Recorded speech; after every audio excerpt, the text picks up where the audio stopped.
যে পারিবারিক যে একটা অংশগ্রহণ আছে কিংবা যারা কঠিন বাস্তবতা নিয়ে যারা মাঠে লড়াই করছে তাদের সঙ্গে এই যে তফাৎটা, যে কথাটা বারবার আসছে।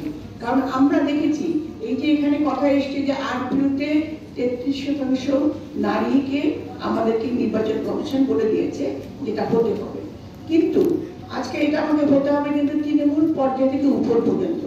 আমরা যদি বলি যে আমাদের নারী প্রধান রাষ্ট্র, এটা অবশ্যই নারী প্রধান রাষ্ট্র, আমাদের অনেক নারী আজকে আমাদের রাষ্ট্র পরিচালনা করছে, কিন্তু আমার দেখতে হবে আমার তৃণমূল পর্যায়ে কতটুকু নারীরা এগিয়ে এসছে, কতটুকু নারীরা তাদের সিদ্ধান্ত দিতে পারছে, কতটুকু নারীরা জিনিস রাজনীতির মধ্যে রাজনীতি করলে রাজনীতির সম্বন্ধে জানা যায় এবং তার যোগ্যতা ধীরে ধীরে প্রকাশ পায়। কিন্তু তারপরেও আমরা যখন দেখি একটা মেয়ে কঠোর পরিশ্রম করে মাঠে থেকে যেটা যুদ্ধ করছে তাকে না দিয়ে আমি আমার ওয়াইফকে এখানে করতেই হবে, তাকে রাখতেই হবে, অথবা বোনকে রাখতেই হবে।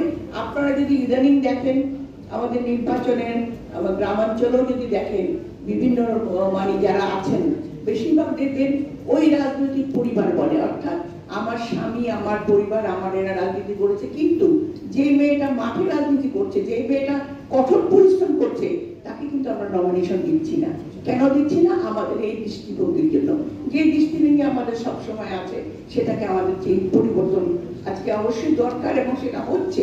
আমি বলবো না যে হচ্ছে না, এটা হচ্ছে। কারণ আজকে আমরা দেখছি তৃণমূল পর্যায়ে আপনি একজন মহিলা, আপনি 3টা আসনে আপনি লড়াই করছেন, সেখানে আপনি